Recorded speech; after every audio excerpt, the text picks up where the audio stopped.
Engineer Mohammad Ali Mirza 7 रोजा जिस्मानी remand के ऊपर FIA के हवाले कर दिया गया है और 19 सितंबर को उनको जो है दोबारा अदालत के अंदर जो है वो पेश किया जाएगा। इमरान खान साहब का मुकदमा जनाब अब अक़वाम मुत्तहिदा पहुंच गया है और जुल्फी बुखारी साहब ने इसको ट्वीट किया। Imran Khan son Suleman and Qasim have submitted their appeal for their father while Maryam Wattoo have submitted the appeal for her sister Bushra Bibi. India के हवाले से एक खबर, उनका एक और जहाज जो है हादसे का शिकार होते होते बच गया और ये स्पाइस जेट का बेसिकली जहाज था। जैसे ये जहाज उसने टेक ऑफ किया तो उसका एक पहिया ही वहां से निकल गया, मतलब ये हाल है।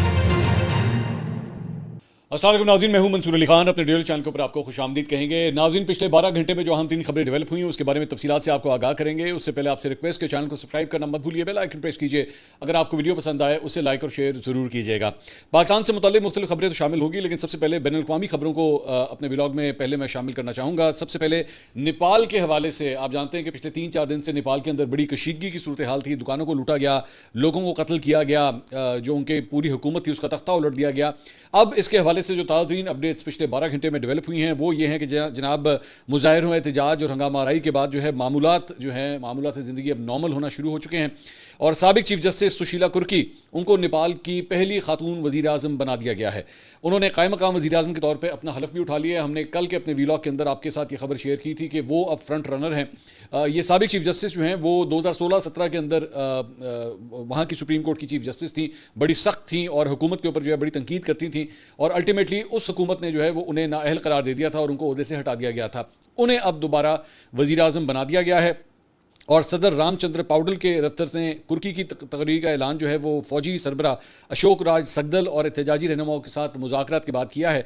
कुर्की वाहिद खातून है जिन्होंने चीफ जस्टिस के तौर पर खिदमात अंजाम दी थी और वो मुजाहिरीन की पसंदीदा उम्मीदवार थी, जिन्होंने क्योंकि उनकी ईमानदारी, दयानतदारी और बदनवानी के खिलाफ सख्त मौक़िफ़ जो है वो शोहरत रखता था।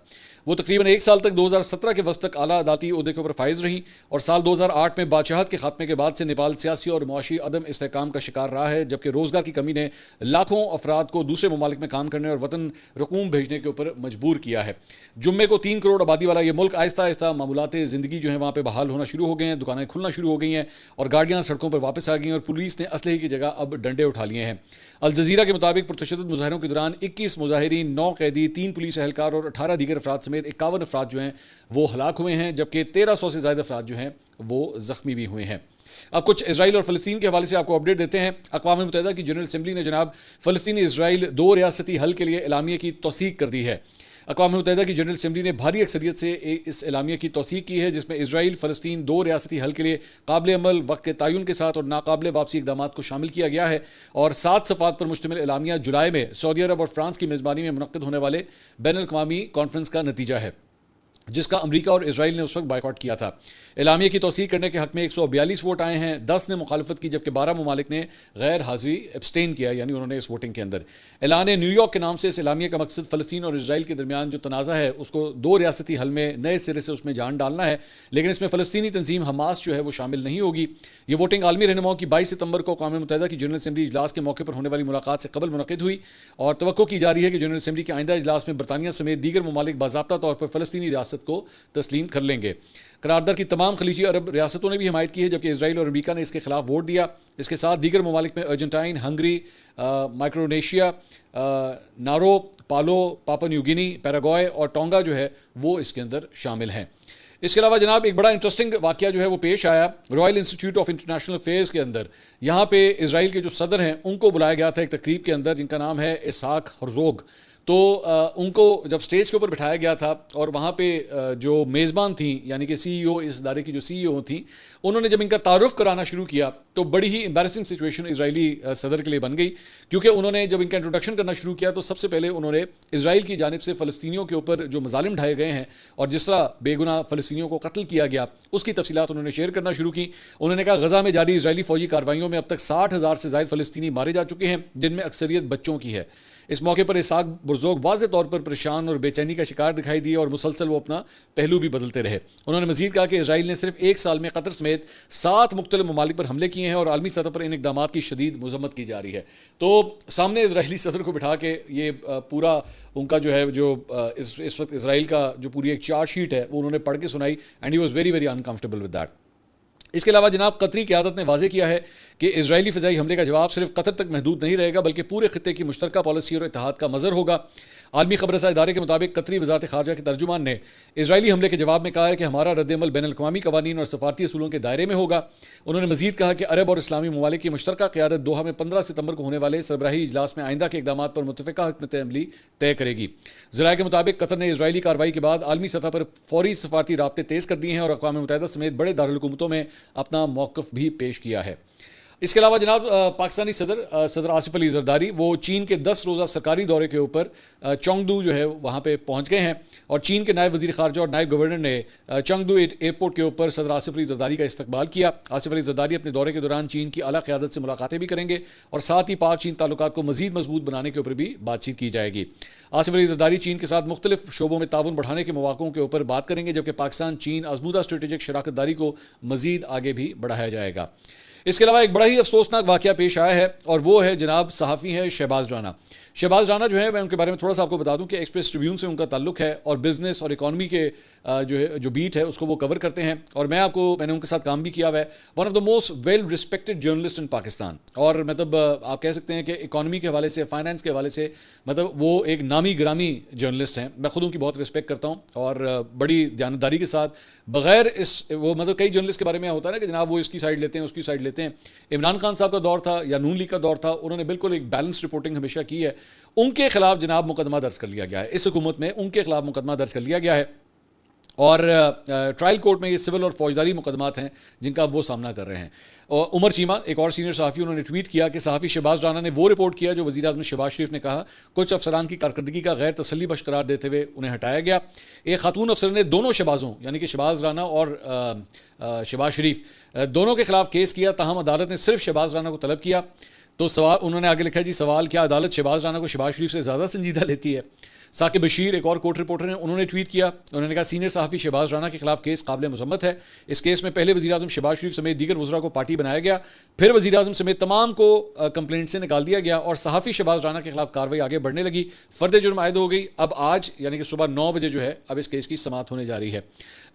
इनके हवाले से, शहबाज राना के हवाले से उन्होंने मुख्तलिफ जर्नलिस्ट ने जो उनके हक़ में ट्वीट किए, जिसमें शाहज़ेब खानज़ादा, अंसार अब्बासी, कामरान यूसुफ, हामिद मीर, अजमल जामी, नुसरत जावेद, अमार मसूद, इन सब ने जो है वो शहबाज राना के हक़ में ट्वीट किए हैं। मैं आपको बता रहा हूँ कि across the board Shahbaz Rana की बहुत रिस्पेक्ट है और मेरे लिए बहुत शॉकिंग खबर है कि इस हुकूमत के अंदर जो है वो उनके खिलाफ एक मुकदमा दर्ज कर दिया गया है। इसके अलावा एक और ख़बर जो है वो समीना पाशा के हवाले से भी है, वो भी एक एंकर पर्सन है। उन्होंने ये ट्वीट किया है, उन्होंने कहा मैं पढ़ देता हूँ ट्वीट उनकी। उन्होंने कहा निसार तेरी गलियों में है वतन के जहाँ चली है रस्म के कोई ना सर उठा के चले। नौकरी छीनने पर तसल्ली ना हुई तो रियासत पाकिस्तान के इदारे NCCI ने दर्ज शिकायत पर मुझ नाचीज़ का बैंक अकाउंट भी फ्रीज़ करवा दिया है। खुशी हुई जानकर कि मेरे लफ्ज़ इतनी अहमियत रखते हैं, सच बोलना फिर भी नहीं छोड़ेंगे। तो इससे पहले भी मुख्तलिफ जर्नलिस्ट के हवाले से ये खबरें आती रही हैं कि जनाब उनके अकाउंट्स जो हैं वो सील किए गए या बंद किए गए। उसके अंदर ऑलरेडी मुझे पता लगा साबिर शाकिर साहब के साथ ये हो चुका है, डॉक्टर मुईद पीरज़ादा के अकाउंट्स के साथ हो चुका है, असद अली तूर के अकाउंट्स के साथ ये सब कुछ हो चुका है। अब समीना पाशा के अकाउंट के साथ भी जो है उनको ब्लॉक कर दिया गया है। वजह क्या है, क्यों ब्लॉक किया गया है, इसकी कोई डिटेल नहीं आई। समीना पाशा ने सिर्फ इतनी डिटेल जो है वो शेयर की है। इसके अलावा इमरान खान साहब का मुकदमा जनाब अब अक़वाम मुत्तहिदा पहुँच गया है और जुल्फ़ी बुखारी साहब ने इसको ट्वीट किया। उन्होंने मैं ट्वीट उनकी पढ़ देता हूँ। उन्होंने कहा जी, I am pleased to announce that 2 formal appeals have been submitted to the UN special rapporteur on torture on behalf of former PM Imran Khan and his wife Bushra Bibi. Imran Khan's son Sulaiman and Qasim have submitted their appeal for their father, while Maryam Wattu has submitted the appeal for her sister Bushra Bibi. We will never stop raising our voice on every platform against their arbitrary detention and inhumane treatment. For the first time in Pakistan's history, the wife of a political prisoner has also been incarcerated solely to break his resolve. The nation stands firmly with Imran Khan and we will never give up. A special thank you to Jared Genser and Bogart Jacob of Pursue Strategies for their invaluable support in preparing the legal submissions. आखिर में वकीलों का शुक्रिया अदा कर रहे हैं। तो ये अक़वाम मुत्तहिदा के अंदर जो है ये अपील फ़ाइल की गई है इमरान खान साहब के बिहाफ पे उनके बेटों की जानिब से। उनके जो साहबजादे हैं कासिम खान, उन्होंने भी इसके ऊपर ट्वीट किया। उन्होंने कहा, my father Imran Khan is in prison because he stood up for democracy. He is held in solitary confinement, denied access to his doctors and restricted from meeting his lawyers and family. At the same time, members of his family and thousands of his supporters have been abducted or dragged before military courts. This is not justice, it is political revenge. Pakistan's democracy is at stake and I call on all who believe in human rights and democracy to stand with us so that the people's voice is heard and the rule of law is restored. तो उनके बेटे ने भी जो है वो ये tweet किया है। इसके अलावा जनाब इंजीनियर मोहम्मद अली मिर्ज़ा उनके हवाले से भी एक खबर जो है आपके साथ शेयर करना चाहेंगे। उनको मुकद्दस शख्सियात की तौहीन के मुकदमे में जो है वो 7 रोज़ा जिस्मानी रिमांड के ऊपर FIA के हवाले कर दिया गया है। ज़हन में रखिएगा कि इंजीनियर मोहम्मद अली मिर्ज़ा जो है वो उन्हें सबसे पहले MPO के तहत जो है वो उनकी गिरफ्तारी डाली गई थी, और उस वक्त उनकी टीम के मुताबिक जब ये गिरफ्तारी उस वक्त डाली गई थी तो ये बताया गया था कि जनाब इनकी अपनी हिफाजत के लिए जो है इन्हें तहवील में लिया जा रहा है। लेकिन उसके बाद जब उनको तहवील में ले लिया गया तो 1 या 2 दिन के बाद जो है उनके खिलाफ जो है वो बाकायदा तौर पे एक पर्चा कट गया, और उसके अंदर जो है 295A और C जो है वो लगा दी गई हैं, जो कि तौहीन के हवाले से आती हैं। अब खबर यह है कि उनको पहले वहाँ से जो है वो हाफसाबाद शिफ्ट किया गया, जेलम से पहले उनको हाफसाबाद शिफ्ट किया गया और उसके बाद उनको पिंडी शिफ्ट कर दिया गया है, और अब उनका 1 हफ्ते का जिस्मानी रिमांड जो है वो ले लिया गया है। FIA के पास अब ये केस जो है वो चल रहा है, और 19 सितंबर को जो है वो जब ये इनका जिस्मानी रिमांड जो है वो ख़त्म होगा तो उसके बाद उनको जो है वो दोबारा अदालत के अंदर जो है वो पेश किया जाएगा। तो ये इस हवाले से अपडेट्स हैं। National cyber crime investigation agency ने इंजीनियर मोहम्मद अली मिर्ज़ा को 25 अगस्त की शब जेहलम के मशीनी मोहल्ले से उनकी अकाडमी से हिरासत में लिया था, और मुतनाज़ा मजहबी बयान देने के ऊपर जो है वो डिप्टी कमिश्नर जेहलम सैयद मीसम अब्बास के अहकामात पर 3 MPO के तहत उस वक्त उन्हें गिरफ्तार किया गया था और बाद में उन्हें जेल मुंतकिल कर दिया गया था। इसके अलावा जनाब वज़ीर आला खैबर पख्तूनख्वा अली अमीन गंडापुर साहब के हवाले से भी ये खबर है। उन्होंने पासपोर्ट ब्लॉक होने और नाम ECL समेत मुख्तलिफ लिस्टों में शामिल करने के खिलाफ पेशावर हाईकोर्ट में एक रिट पिटिशन फाइल कर दी है। दरख्वास्त में कहा गया है कि अली अमीन गंडापुर खैबर पख्तूनख्वा के चीफ एग्जीक्यूटिव हैं और उन्हें मुख्तलिफ सरकारी मामलात और इंतजामी उमूर के सिलसिले में बैरून मुल्क सफ़र करना पड़ता है, लेकिन उनका नाम गैर कानूनी तौर पर ब्लैक लिस्ट किया गया है और उनका पासपोर्ट ब्लॉक करने के अलावा नाम ECL और दीगर फहरिस्तों में शामिल किया गया है। दरख्वास्त में कहा गया है कि वज़ीर आला को नोटिस दिए बगैर उनका नाम मुख्तलिफ फहरिस्तों में डालकर उन्हें बैरून मुल्क सफ़र से रोका गया है, जबकि आइन ने भी उन्हें इजाज़त दे रखी है, लेकिन वज़ीर आला के साथ इम्तियाजी सलूक रखा जा रहा है। अदालत से इस्तदा की गई है इस पिटिशन में कि फ़रीक़ैन को वज़ीर आला का नाम ECL, PCL और NCL से निकालने का हुक्म दिया जाए और उनका पासपोर्ट बहाल करके उन्हें बैरून मुल्क सफ़र करने की इजाज़त दी जाए। उनकी लीगल टीम ने बताया है कि दरख्वास्त को जल्द समाअत के लिए मुकर्रर करने की भी साथ इस्तदा की गई है कि जल्द से जल्द इस केस को सुना जाए। इसके अलावा तहरीक इंसाफ के 2 रहनुमा नईम हैदर पंचोता और फ़ताउल्लाह एडवोकेट को हिफाजती ज़मानत मिल गई है।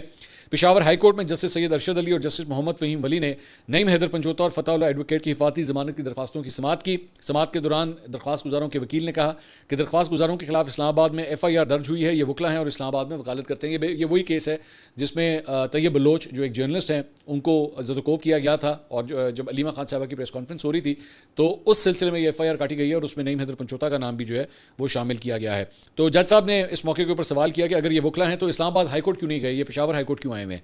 तो वकील ने कहा कि जी इस्लामाबाद में उनके ऊपर FIR दर्ज है और वहाँ गिरफ्तारी का खदशा है, इसलिए वो वहाँ पे नहीं जा सकते। जज साहब ने कहा कि हम हिफाजती ज़मानत देते हैं लेकिन वहाँ की हाई कोर्ट भी आप जाएँ। अदालत ने जो है वो दर्ज मुकदमात में फ़िलहाल उन्हें गिरफ्तार न करने का हुक्म जारी किया है।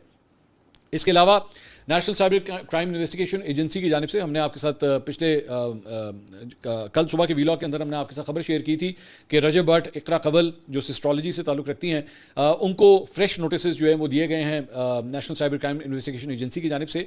तो उनके जो वकील हैं इकरा कंवल के, वो हैं मियाँ अली इशफाक। मियाँ अली इशफाक जो है वो इस वक्त इमरान रियाज के भी वकील रह चुके हैं और मारिया बी की भी वकालत वो कर रहे हैं, और अब इकरा कंवल की जानिब से भी उनकी जानिब से एक जो है वो लेटर लिखा गया है national cyber crime investigation agency को, जो आप स्क्रीन के ऊपर देख रहे हैं। तो उसमें उन्होंने कहा है कि जी हमारी जो क्लाइंट हैं इकरा कंवल, वो एक मारूफ डिजिटल एक्टिविस्ट हैं और सोशल मीडिया आर्टिस्ट हैं जो कानून की पाबंद शहरी हैं और कवानीन की सख्ती से पाबंदी पर यकीन रखती हैं। उन्होंने कहा कि हम आपके दफ्तर के साथ जो है वो हर मुमकिन ताउन करने के लिए तैयार हैं, लेकिन गुजारिश ये है कि वो इस वक्त हामला हैं और इसलिए उन्हें इस वक्त जो है वो ना बुलाया जाए। अब ये जो ख़त बेसिकली लिखा गया था ये आज से ग़ालिबन चंद दिन पहले लिखा गया था, क्योंकि इसमें अपडेट ये है कि इकरा कंवल के यहाँ माशाल्लाह बेटी की पैदाइश हुई है 2 रोज़ कबल, और ये जवाब जो है ये बेसिकली आज से चंद दिन पहले जो है वो तरतीब दिया गया था, जो अब NCCI को भेज दिया गया है। तो ज़ाहिर बात है अभी उनकी बेटी की भी डिलीवरी हुई है, तो अभी भी उनको चंद दिन तो कम से कम जो है वो नॉर्मल लाइफ में आने में टाइम लगेगा। तो ये उनके वकील की जानिब से जो है वो ये जवाब दिया गया है। इसके अलावा हमने आपके साथ खबर शेयर की थी कि मारूफ गुलकार, कॉमेडियन गुलकार या जो भी आप कहना चाहें, चाहत फ़तेह अली खान, उनके साथ जो है वो एक वाक़या पेश आया था कि उनके सर के ऊपर जो है वो अंडा मारा गया था और 2 लड़कों ने कोई इस तरह की बदतमीज़ी की थी इंग्लैंड के अंदर उनके साथ। तो जिस रेस्टोरेंट के बाहर ये वाक़या पेश आया था वहाँ पे चाहत फ़तेह अली खान ने जो है वो उस रेस्टोरेंट के ख़िलाफ़ अब कार्रवाई करने का ऐलान किया है। उन्होंने कहा कि ये जो हमला हुआ था मेरे ऊपर, ये 3 माह पुरानी बात है। ये और उस वक्त उन्होंने कहा कि जब ये वाक़या पेश आया था तो उस वक्त मैंने उस रेस्टोरेंट से इसकी फुटेज मांगी थी, लेकिन मुझे रेस्टोरेंट ने कहा था कि हमारे पास कोई फुटेज नहीं है। लेकिन अब उनके इंस्टाग्राम के ऊपर जो है ये फुटेज शेयर की गई है, उसी रेस्टोरेंट के वो ये कह रहे हैं कि उनके इंस्टाग्राम अकाउंट के ऊपर जो है ये फुटेज शेयर की गई है। और रेस्टोरेंट के मालिकान जो हैं वो इरम और फैज़ हैं, और उन्हें परफॉर्मेंस के लिए वहाँ पे मतलब परफॉर्म करने के लिए उन्हें मदऊ किया गया था। और शो के बाद अमले ने ग्रुप तस्वीर वहाँ पे बनवाई और जाते हुए सिक्योरिटी एहलकारों के साथ भी तस्वीर खिंचवाने को कहा, तभी नकाबपोश अफराद ने उनके ऊपर ये हमला किया। और उनके मुताबिक एक शख्स ने अंडा फेंका, जबकि दूसरे ने उनके सर पर अंडा फेंकने के साथ हाथ भी मारा। उन्होंने कहा कि 4 दिन बाद जब उन्होंने रेस्टोरेंट इंतजामिया से रब्ता किया और सीसीटीवी फुटेज देने का कहा तो उन्होंने इनकार कर दिया कि रेस्टोरेंट के बाहर कैमरे नहीं लगे। ताहम वाक़े के 3 महीने बाद उन्होंने वीडियो अपने इंस्टाग्राम अकाउंट के ऊपर शेयर कर दी। उन्होंने कहा कि अब उनके पास रेस्टोरेंट वालों के खिलाफ वाज़ेह सबूत हैं, वो अदालत जाकर उनके खिलाफ कानूनी कार्रवाई करेंगे और रेस्टोरेंट को बंद करवाएंगे, क्योंकि उनके बकौल ये सब मिली भगत से किया गया है। उन्होंने कहा कि रेस्टोरेंट वालों का झूठ पकड़ा गया है, क्योंकि वाक़े के तकरीबन 3 माह बाद उन्हीं के सोशल मीडिया अकाउंट से ये वीडियो पोस्ट की गई। उन्होंने कहा कि वाक़े के बाद उन्हें नामालूम नंबरों से धमकियां में कॉल्स भी मौसूल हुई, जिनमें उनकी खैरियत दरियाफ्त करने के बहाने पूछा जाता था कि बदोबदी ज़्यादा ज़ख्मी तो नहीं हुए।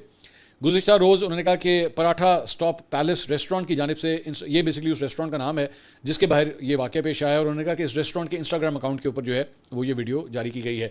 मैंने वैसे जनरली देखा है कि जब ये वाकई इसकी जो वीडियो जब भी सामने आई है तो तमाम अफराद ने बिला तफरीक जो है वो सब ने इसकी मजम्मत की कि ये बड़ा ही घटिया वाक़या था, ये जिसने भी हरकत की बहुत ही ओछी हरकत थी।